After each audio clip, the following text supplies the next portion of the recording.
আসসালামু আলাইকুম প্রিয় দেশবাসী, আপনারা জানেন যে আজকে 28শে ডিসেম্বর আল্লামা দেলোয়ার হোসেন সাঈদী সাহেবের একটি মামলা ছিল। মামলাটি আপনারা জানেন যে ওনার বিরুদ্ধে একটি অভিযোগ দায়ের করা হয়েছে, উনি নাকি জাকাতের টাকা আত্মসাৎ করেছেন।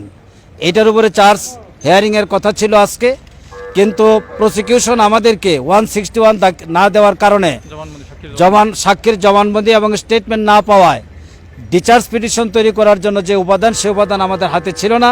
আমরা আদালতকে জানিয়েছি, বিজ্ঞ আদালত আজকের পরিবর্তে আগামী 11 জানুয়ারি সময় নির্ধারণ করেছেন। দ্বিতীয় একটি আবেদন ছিল যে এই মামলার তদবির কারক আল্লামা দেলোয়ার হোসেন সাঈদীর 2 সন্তান শামীম সাঈদী এবং মাসুদ সাঈদী, তাদেরকে আদালতে প্রবেশ করতে দেওয়া হতো না। গত আদালতেও তারা এখানে অংশগ্রহণ করতে পারেন নাই। আজকে আমরা আদালতের দৃষ্টিতে আনার পর বিজ্ঞ আদালত তাদেরকে এই আদালতের কার্যক্রমে অংশগ্রহণ করার অনুমতি দিয়েছেন। 3 নম্বর তদবির কারক হিসেবে 3 নম্বর আমাদের আবেদন ছিল যে আল্লামা দেলোয়ার হোসেন সাঈদী বৃদ্ধ, তার বয়স 82 এবং তিনি হাঁটতে পারেন না, চলতে পারেন না। নিজ খরচে তাকে যে ট্রান্সপোর্ট ব্যবস্থা করার জন্য আমরা আবেদন করেছিলাম। বিজ্ঞ আদালত আমাদের আবেদন শুনেছেন, মাননীয় প্রসিকিউশন বক্তব্য রেখেছেন।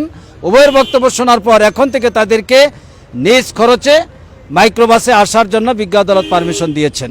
সবাইকে ধন্যবাদ। আল্লামা সাঈদী সাহেব শারীরিকভাবে একটু দুর্বল, মানসিকভাবে দৃঢ় আছেন। তিনি সবাইকে সালাম জানিয়েছেন এবং দেশবাসীকে দোয়া করতে বলেছেন।